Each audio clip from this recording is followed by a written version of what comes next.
Hello everyone, welcome to Digital Era. Today we are going to start Science 1 and the name of the chapter is Heat. In this chapter we are going to cover 3 points: latent heat, regelation, anomalous behavior of water.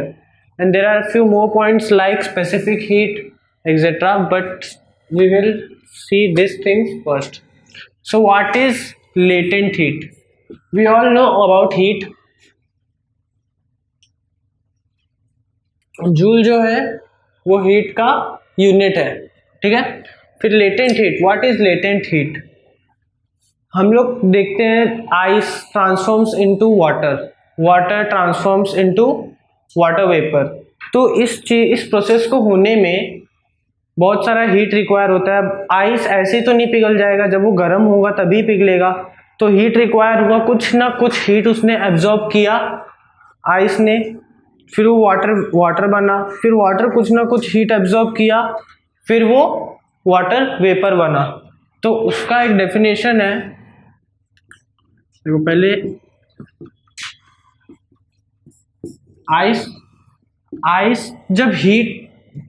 Ice को जब heat apply होगा तो वो liquid में transform होगा और liquid से gases में। आइस में क्या होते हैं? क्लोजली पैक्ड मॉलिक्यूल से जब हीट अप्लाई होगा तो मॉलिक्यूल्स उतने क्लोजली पैक नहीं रहेंगे। फिर जब और हीट अप्लाई होगा तो मॉलिक्यूल्स और दूर दूर हो जाएंगे। लेकिन जब हीट अप्लाई होगा तो कुछ ना कुछ एनर्जी आइस एब्जॉर्ब करेगा, कुछ ना कुछ लिक्विड एब्जॉर्ब करेगा। तो जो एनर्जी, जो हीट आइस एब्जॉर्ब कर रहा है उसको बोलते हैं latent heat of fusion. Okay, और जो हीट आइस वाटर यूज कर रहा है वाटर वेपर बनाने के लिए, उसको बोलते हैं लेटेंट हीट ऑफ वेपराइजेशन। सो अब लेटेंट हीट के बारे में पता चल गया होगा। What is latent heat? जो एनर्जी आइस को लगती है वाटर बनने के लिए, जो एनर्जी एब्जॉर्ब हो रही है, दैट इज लेटेंट हीट। अब आइस से लिक्विड बनने के लिए दैट इज फ्यूजन, और लिक्विड से वाटर वेपर बनने के लिए vaporization. So next topic is regelation. Regelation क्या होता है? जब ये आइस है, आइस की एक प्रॉपर्टी होती है कि वो मेल्ट होता है और वापस फॉर्म होता है, ठीक है। तो हम लोग ने बचपन में देखा होगा कैंडी, आइसक्रीम्स, आइसक्रीम में जो स्टिक डाला हुआ रहता है, तो क्या किया जाता है? रीजिलेशन इज द प्रोसेस, ठीक है। रीजिलेशन नाम है उस चीज का। तो इसमें क्या किया जाता है? थोड़ा सा इसको टेम्परेचर देते हैं, लिक्विड हो जाता है, फिर लकड़ी डालते हैं और फिर वापस फ्रीज करने के बाद वापस वो टाइटली पैक हो जाता है। तो ये जो प्रॉपर्टी है आइस की, that property is known as regelation. Okay, and our next topic is anomalous behavior of water. anomalous क्यों? अजीब क्यों behavior water का? क्योंकि वाटर के पास एक प्रॉपर्टी है कि वो आइस से वाटर में कन्वर्ट होती है, फिर उसके बाद वाटर वेपर में कन्वर्ट होती है, ठीक है। तो एनोमालियस, इसके और भी रीजंस जैसे आइस 0 to 4 डिग्री सेल्सियस पे के वजह से इसको एनोमालियस बोला जाता है। क्यों? क्योंकि 0 से 4 डिग्री पे आइस कॉन्ट्रैक्ट होती है, ठीक है। जब हम लोग सपोज एक जग पानी हम लोग फ्रीज में डाले, डीप फ्रीजर में डाले, इतना पानी डाले डीप फ्रीजर में, और जब फ्रीज होने के बाद उसकी क्वांटिटी कम हो जाती है। क्यों? क्योंकि वो कॉन्ट्रैक्ट होता है 0 to 4 डिग्री सेल्सियस पे। लेकिन जब और हीट अप्लाई करते हैं तो उसकी क्वांटिटी में एक सडन राइज आ जाता है, ठीक है। ये सडन राइज आ जाता है, that is anomalous behaviour of water. और इसके बाद और भी टॉपिक्स हैं हमारे, दैट इज सपोज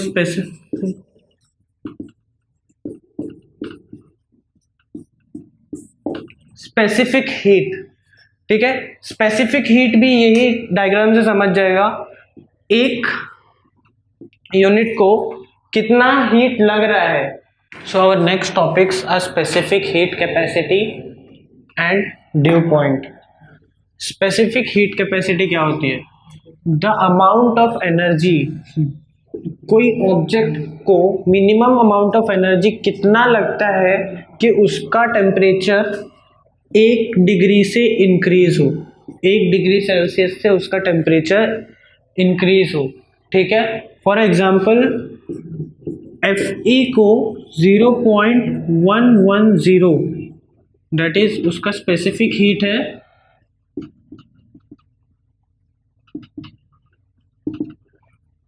आयरन का स्पेसिफिक हीट है 0.110. अगर इतना हीट आयरन को अप्लाई करेंगे तो उसका टेम्परेचर 1 डिग्री सेल्सियस से राइज होगा.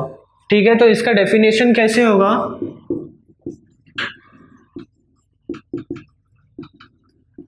The minimum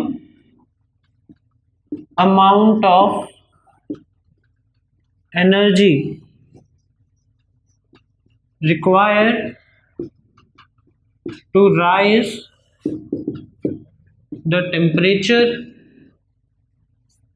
of the object by 1 degree Celsius is called its specific heat. ठीक है.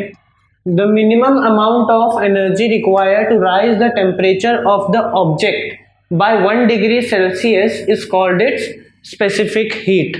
उतना एनर्जी, उतना हीट कि वो उस ऑब्जेक्ट का टेम्परेचर 1 डिग्री सेल्सियस से बढ़ा दे is called as specific heat capacity of an object.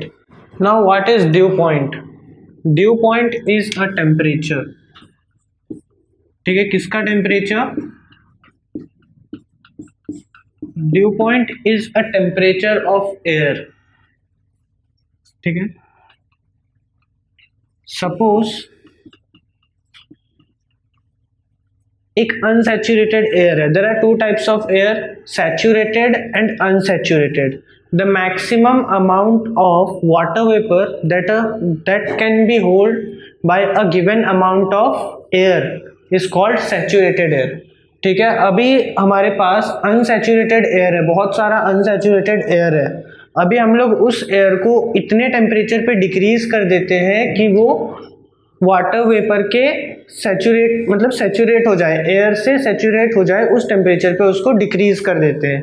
ठीक है. सो उस टेम्परेचर को बोलते हैं ड्यू पॉइंट टेम्परेचर. ठीक है. Suppose unsaturated air is taken and its temperature is decreased until it becomes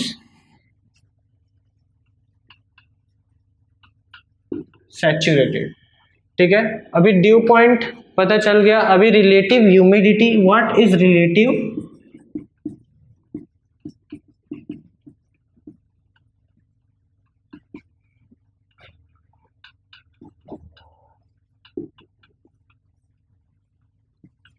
what is relative humidity? हम लोग सुने ह्यूमिडिटी है, आज ह्यूमिडिटी है, मौसम में नमीपन है, दैट इज ह्यूमिडिटी. अब ह्यूमिडिटी क्या होता है? Humidity is defined by a simple relation.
Actual mass of water vapor content in air divided by the mass of water vapor needed to make the air saturated. Air को saturate करने में हम लोग को जितना वाटर वेपर लगना है और एक्चुअल मास कितना मास है, उस हमारे पास जितना एयर है उसके अंदर कितना मास है वाटर वेपर का, multiply by 100 is it's relative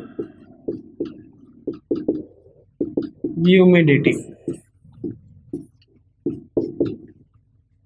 So in this chapter our next topic is heat exchange. अभी तक हम लोग ने देखा हीट होता क्या है, व्हाट इज हीट. अब what is heat exchange. Heat exchange क्या होता है? फॉर एग्जांपल एक चाय का कप है, उसको हम लोग ने ओपन सरफेस में रख दिया, ओपन एटमॉस्फेयर में उस चाय के कप को रख दिया है, चाय गर्म है, ओके, हीट है चाय में. अब हीट एक्सचेंज क्या होता है? हीट तो हम लोग को समझ में आ रहा है कि चाय गर्म है मीन्स हीट. अब एक्सचेंज कैसे? अब आसपास का इन्वायरमेंट, उधर भी हीट एक्सचेंज होगा. ये यहाँ से चाय का हीट इन्वायरमेंट में और इन्वायरमेंट का जो टेम्परेचर है वो उस चाय में होगी, दैट इज हीट एक्सचेंज. ठीक है, तो हीट एक्सचेंज का डेफिनेशन हम लोग बोल सकते हैं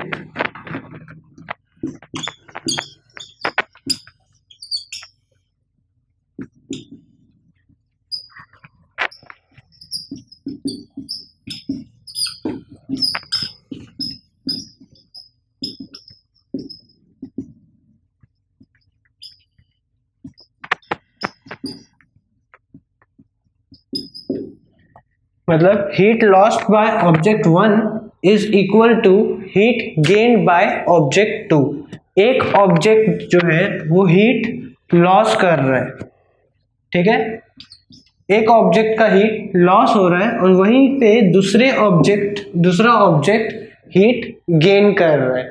ठीक है, this is called heat exchange. अभी इस हीट एक्सचेंज हो रहा है, कितना हीट एक्सचेंज हो रहा है, कितना हीट आ रहा है, कितना हीट जा रहा है, इसको पता करने के लिए एक चीज होता है that is measurement. This is different topic. Next topic of heat exchange, from heat exchange, measurement of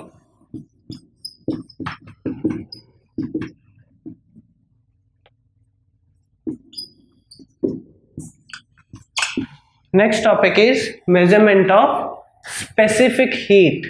अभी वो specific heat का measurement कैसे होगा?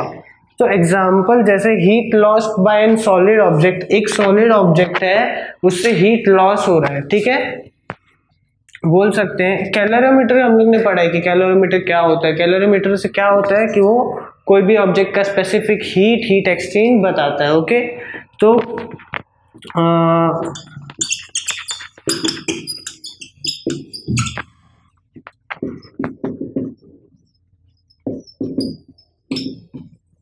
Suppose heat lost by an solid object, एक सॉलिड ऑब्जेक्ट से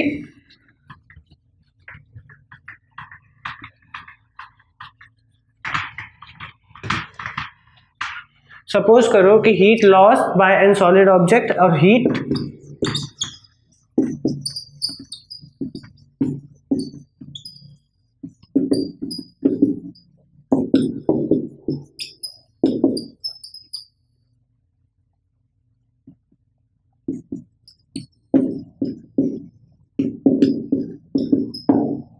ठीक है, heat gain by object 1, heat loss by object 2, ये अभी हम लोग ने देखा.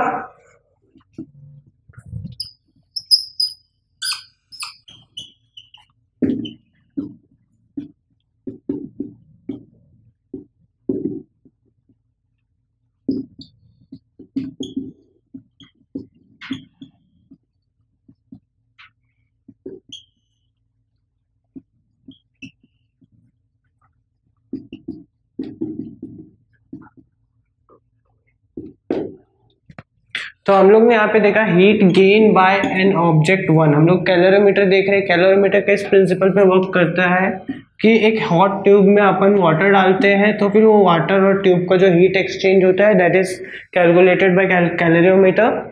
तो यहाँ पर heat gain by object one, तो हीट गेन कहाँ किस कैलोरीमीटर है, तो गेन कहाँ होगा, हीट वाटर में। और हीट लॉस कहाँ होगा, heat loss by object two, तो हीट लॉस कहाँ होगा, कैलोरीमीटर में। ठीक है, तो अभी अपने को स्पेसिफिक हीट काउंट करने का है कि what is the specific heat of the object. तो स्पेसिफिक हीट काउंट करने का, कैलकुलेट करने का एक फॉर्मूला है that is Q into its specific heat into decrease in its temperature. ठीक है, टेम्परेचर में कितना डिक्रीज आया, मास ऑफ सॉलिड ऑब्जेक्ट, उस सॉलिड ऑब्जेक्ट का मास क्या है, स्पेसिफिक हीट, और उस टेम्परेचर में कितना डिक्रीज आया, तो हम लोग को पता चलेगा what is the specific heat of that object, heat exchange.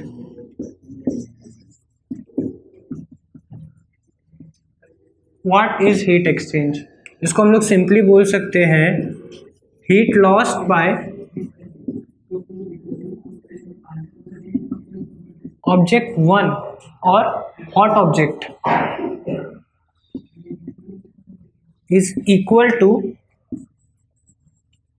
Heat gain bye